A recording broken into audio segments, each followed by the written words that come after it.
Tantor Audio, a division of Recorded Books, presents Teaching Effectively with Zoom, a practical guide to engage your students and help them learn, 2nd edition, by Dan Levy, narrated by Patrick Lawlor.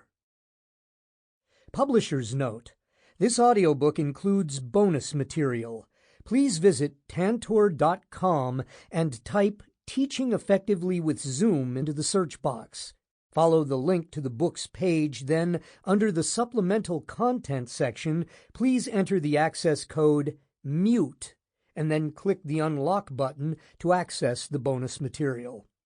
The code should be entered in all lowercase letters. All figures, tables, checklists, images, and chapter guides referenced in this audiobook can be found in the bonus material. Foreword. As you come across this title, you may be asking yourself, who exactly is Dan Levy, and why is an economist who teaches statistics at Harvard qualified to write a book about online teaching? Is it a book worth listening to? Those are fair questions, and I'm going to do my best to answer them.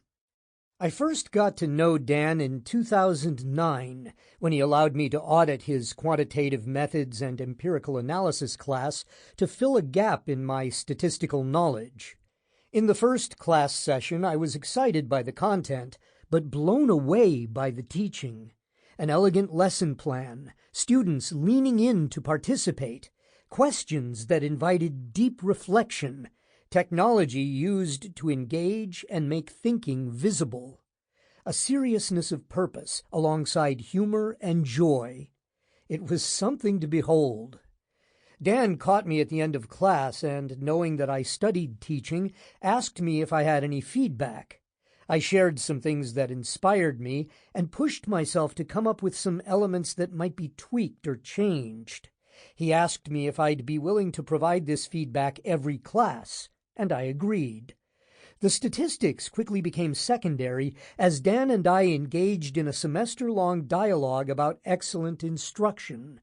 And we have been talking about teaching ever since, through my time then as an instructional coach at the Harvard Kennedy School, HKS, and now at the Harvard Graduate School of Education, HGSE. One way to define and identify teaching excellence is to look at the product. How well crafted is the syllabus? How do students and peers evaluate the quality of the teaching? How much do the students learn? Dan excels in this realm. I use his syllabus as one of my exemplars when working with new faculty. Dan's students consistently rate his course off the charts. In a required statistics course with 60 students, where both required and statistics are elements not in the instructor's favor, Dan once had every single student give him the top rating on a 5-point scale for overall quality of instruction, something I have not seen before or since. He has won school and university-wide teaching awards and is a featured faculty in Instructional Moves, a project started at Harvard to help educators all over the world to incorporate and refine high-leverage teaching practices. He has been elected to chair high-profile pedagogical and programmatic initiatives at HKS and has conducted workshops on instruction throughout the U.S. and the world. Another framing of teacher excellence is as a process, one of continuous improvement. In its essence, it's a process of identifying goals for you and your students, measuring how well the goals were met, and then tirelessly working to close the gap between the aspirational and the actual. I can honestly say that I have never met an educator more committed to continuous improvement than Dan. He analyzes student performance, combs through student evaluations, solicits additional student feedback, and reads books on pedagogy. He engages in extensive conversations with colleagues around teaching, pays numerous visits to classrooms across the university, and has an open-door policy for peers to observe him. When grappling with a particularly important pedagogical challenge, Dan turns his scholarly approach to his own teaching. He has conducted and published studies about the best way to get students to prepare for class, how to elicit student opinions through different polling mechanisms, and how to make exams themselves into significant learning experiences instead of just a means to measure learning. He then applies these new understandings into the next iterations of his teaching in the service of his students' learning. Dan also applies this approach to teaching with technology. He has worked to incorporate hybrid elements into his in-person classes. When he couldn't find the right tools to get to know his students and their participation patterns better, he co-founded Teachly, a web application aimed at helping faculty members teach more effectively and inclusively. He volunteered to serve as the faculty co-chair of the Harvard X Research Committee, which focused on promoting research about online learning. And he currently serves as the faculty director of the Harvard Kennedy School's flagship initiative on online education. Then the global pandemic hit, turning the world and the world of education upside down. Dan was ready to respond. He began to work through the problems that arose. Do I need to modify my goals and my assessments? How should I balance synchronous and asynchronous approaches? What tools should I use? How do I create experiences that build a sense of community and unity when people are by themselves on their own devices? How do I create the conditions for quality engagement and intellectual rigor? How do I attend to issues of access and equity for all of my students? Dan consulted the existing literature. Although he found a lot of good ideas, he also found some notable gaps, particularly about how best to leverage synchronous teaching tools like Zoom to create effective learning experiences. These gaps are understandable. The online tools at our disposal and people's facility in using them continue to evolve at lightning speeds. So Dan dove deeper. He tried to digest and make sense of the deluge of advice columns and tip sheets that emerge on a daily basis. He consulted online learning experts across campus and beyond. He brainstormed new ideas and bounced them off colleagues. He experimented and gathered feedback on the approaches. He interviewed students to get their perspective on the various approaches their instructors were taking. Eventually, when he and a colleague transformed a highly rated executive education program into an exceedingly well-received online offering in short order, the idea to write this book was born. As he said to me, "A book that can be a one-stop shop for busy instructors who want to teach well using something like Zoom needs to be out there, and I couldn't find it, so I feel like I should be of service and do my best to write it." The fruits of that commitment and all the labor that followed resulted in this guide, which embodies Dan's approach to teaching. Focus first and foremost on the learning. Start with your goals and work backwards. Attend just as carefully to the details as to the big picture. Treat teaching as a profession by helping instructors expand the tools at their disposal and the discernment of when and how to use them. Be thoughtful about variations in context and their implication. Do everything you can to have students feel engaged, included, and empowered. As someone dedicated to helping higher education instructors improve their practice, I am thrilled to have this book to share with my colleagues. As someone who previously taught in middle and high school and who is married to a middle school instructional coach, I am similarly excited about how the ideas in this book can add value to K-12 educators. The gift I first had as an observer and thought partner in Dan's statistics class, sharing in his insights, his curiosity, and his humanity, is now available to you. I hope and trust you will benefit from it as much as I have. Josh Bookin, Associate Director, Instructional Support and Development, Harvard Graduate School of Education. Preface. In early 2020, because of COVID-19, many colleges and schools around the world closed. and many teachers, instructors, and faculty members had to learn how to teach online in a hurry. Since then, a lot has been written about how we instructors should teach live online sessions and how we should master the different aspects of the technology involved. How do we set up windows on our screens when we teach online? Should we use the chat function? Do we use breakout rooms, and if so, how? For many of us, it was overwhelming, even paralyzing. This book is an attempt to help educators take a step back and make sense of all the chaos. My hope is to provide you with some useful pedagogic principles and practices that have served me and some of my colleagues well, and that I hope will guide you in your journey to developing your online teaching skills. To help ensure that you can immediately apply the ideas in this book, I have included screenshots to illustrate how to implement some key practices in Zoom. But because the technology is evolving quickly, some of the instructions on how to implement these practices, including links to videos and screencasts, are described in the companion site, www.teachingeffectivelywithzoom.com, which can be updated more quickly than the book. The companion site also contains links to additional resources, including readings and checklists. Whether you are new to online learning or a veteran, I hope you will find something of value in the book.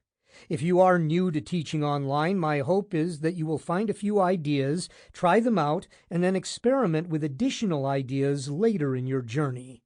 I also hope that this book will help you focus on what is important and provide a roadmap in your efforts to learn how to teach online.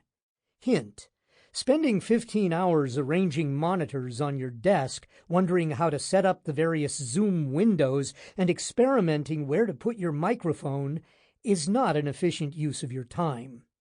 I learned this the hard way. If you are an online teaching veteran, I hope that some of the meta advice here will be helpful and that you will pick up a few tips to improve your already well-developed practices. The book is based on my own experience teaching online, observations of several colleagues teaching online, research-based principles of effective teaching and learning, and perhaps just as importantly, interviews with dozens of students who have had to adapt to online learning.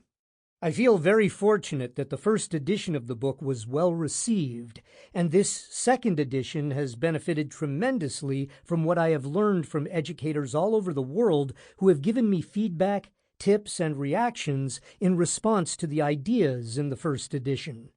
I am particularly grateful to educators who attended workshops I conducted about teaching effectively with Zoom and who helped me understand which ideas in the first edition were widely applicable and which ones were more context-dependent. The main changes in this second edition fall into three categories. First, more time has elapsed since many of us transitioned to online teaching, and hence more creative ideas have bubbled up from educators everywhere to help us engage students in this environment. Second, this edition includes teaching approaches that are made possible by updates or new features that Zoom launched after the first edition was out. Particularly noteworthy is that Zoom now allows instructors to let students decide which breakout rooms to go to, which opens many interesting possibilities. Third, this edition includes ideas from a wider range of instructors, as you will hear reflected in the In Practice sections that showcase innovative practices of real educators. Who is this book for? I teach at a university, so the most natural audience for this book is people with teaching responsibilities in colleges and universities, faculty, instructors, instructional coaches, teaching assistants, etc. But after observing my daughters learn through Zoom over the past year and engaging with K-12 teachers in teaching workshops since the first edition was published, I am convinced that K-12 teachers, especially from third grade onwards, can also find value in this book. Given the book's focus on pedagogic principles and practices, I also hope that many of its takeaways will be relevant post-COVID, when there will likely be more online teaching than in the past, and in some cases that they can even be helpful for in-person classes. My hope is that in the future we will all be able to better combine online and in-person teaching, and that this book can help you do so. The book's main focus is how to conduct effective live classes online. I am aware that a live class session, the activity you and your students synchronously engage in together, is only part of the larger ecosystem of teaching online, which typically includes asynchronous assignments and activities before and after class. And I am a big believer that the best online teaching happens when we combine synchronous and asynchronous approaches and use each of these to their comparative advantages. But there are already a lot of good general references for online teaching, and my sense is that what is most needed at the moment is guidance on how to effectively design and conduct live online sessions that are compelling learning experiences for our students. Why Zoom? It's the predominant platform right now. It will make the advice in this book more concrete and grounded. Nevertheless, a lot of the advice here applies to many other platforms used to teach live sessions, such as Google Meet, Microsoft Teams, WebEx, Big Blue Button, and others. The book is organized as follows. Part 1 provides an introduction and a brief overview of the key overarching principles that I hope can guide your online teaching journey. Part 2 reviews ways in which students can engage in a live online class, speak, vote, write, work in groups, and share their work, and the corresponding Zoom tools involved. Part 3 reviews ways in which you can engage when you teach a live session and the corresponding Zoom tools available to you. It focuses on presenting, slides or other material, and on annotating. The choice of addressing ways students can engage before ways you can engage is a deliberate one. It reflects an underlying belief of this book and my own teaching that the student comes first. It also helps combat our natural tendencies as teachers to spend most of our time thinking about what we will be doing in class rather than what our students will be doing. Part 4 is meant to help put some of the things you learned in a broader context and to pull things together. Over the past few years, I have read a few books on teaching and learning that have influenced the way I teach. I would like to mention 2 in particular. Derek Bruff's Teaching with Classroom Response Systems, 2009, and Jim Lang's Small Teaching, 2016. While I was reading these books, my brain was constantly coming up with ways of applying, adapting, or tweaking some of their ideas to my own teaching. It was exhilarating. My hope is that your experience listening to this book will be similar. I hope you will come up with many ideas to implement in your online teaching. If this book inspires you to do something you find interesting or exciting when teaching online that translates into your students engaging and learning more, please send me a note telling me about it. Nothing would be more rewarding for me. Dan Levy, Cambridge, Massachusetts, December 2020. Part 1. Key Ideas. This part provides the broad frame for the rest of the book.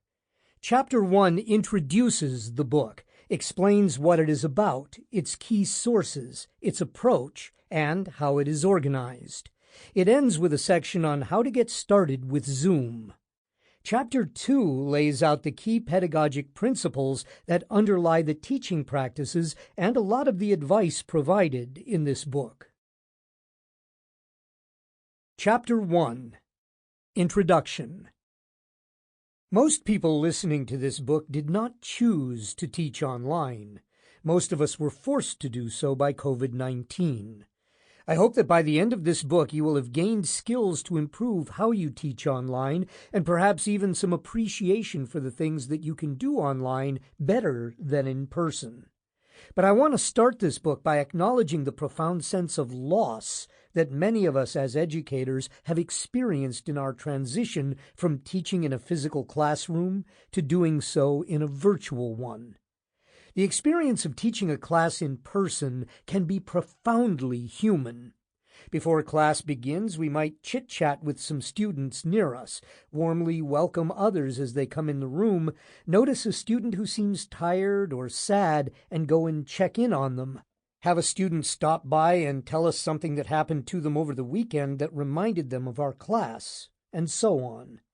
As the students come in, they say hi to each other, sit down, and start speaking with the other students around them. It is not unusual to observe laughter and joy, and sometimes tears. You can feel the energy in the room, sometimes high, sometimes low, but you can feel it. As class begins in a physical classroom, you might start presenting or explaining something and perhaps take for granted that being with your students in the same physical space helps define both the spatial geography at your disposal and the boundaries of your learning community. You know that Maria, who sits at the back of the room, had a difficult week, and you might try to engage her in a different manner today. As the class progresses, you might refer to an observation that Pat, who sits on your right, made a few minutes ago. And you can walk around the room and use verbal and nonverbal language to communicate with your students. You might approach John with a gentle smile or a stern look, depending on your style, when you want him to stop doing whatever he is doing. John will notice this. He can see you are looking at him and not anyone else. As the class progresses, the students interact with you and with each other in natural and human ways. They might laugh at something funny, and everyone in the room hears that laugh. And yes, they might interrupt or disrupt the class in ways that you might not like. But it is a human experience, similar in many ways to the ones you might have when you get together with a group of people anywhere. There is no need for anyone to unmute themselves or click a button to spontaneously express their reactions to what is happening live in the classroom. As class ends, you stay in the classroom for a little while longer and might have some students come and ask you a question, make a comment, or simply say goodbye. As you leave the room, you might bump into a colleague or two and catch up with each other. Despite the remarkable technological advances over the last decade, the experience of teaching a live online class at this time feels very different. The physical classroom seems to have been flattened onto a computer screen. If you have more than a handful of students, they typically mute themselves and only unmute when they talk to the class. Dialogue feels less natural. You cannot hear the spontaneous laughter in the room, and despite your best intentions, John cannot feel that you are looking at him and only him. So while many educators and education leaders might rightly encourage us to see the opportunities brought about by online learning, I think it is hard to do this without first acknowledging the loss.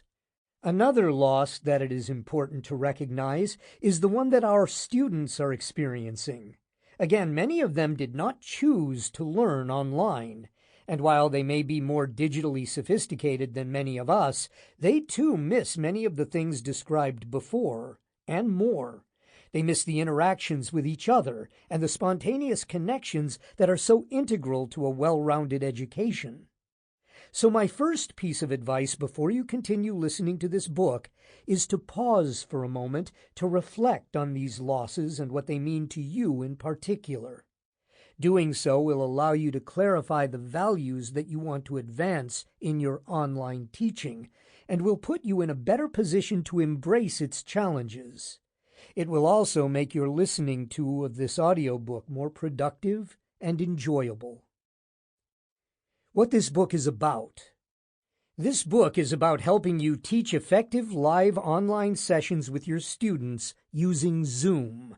Whether you chose to teach online or were thrust into it due to school building closures, I hope this book will provide you with some guidance and ideas on how to teach effectively remotely. There is so much advice out there that it can be overwhelming, and on top of it, there is an increasing amount of technology to master.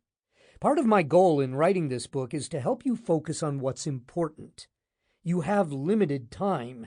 You cannot spend countless hours aimlessly Googling how to teach on Zoom. I tried to keep this reality in mind as I wrote the book. The book is not a comprehensive guide to everything you can do on Zoom to teach an online live session, but rather a guide on where to focus your attention and limited time. The overarching theme is that at the end of the day, you are there to help your students learn. Period. It is that simple. The technology is just the vehicle. You need to master some of the technology so you can focus on that goal. But you don't need to become a Zoom master to do this well. The book focuses on some useful pedagogic principles and practices that have served me and some of my colleagues well, and that I hope will guide you in your journey to develop your online teaching skills. I use the term develop your online teaching skills deliberately. I would like to nudge you to think of this as a process where you will get better with preparation and practice, just like you have done with other aspects of your job. In sum, my goals in writing this book are to give you some ideas, empower you, and ultimately inspire you to teach effectively with Zoom. My goal is not to overwhelm you or try to convert you into a Zoom expert. What this book is not about. This book is not about online learning in general.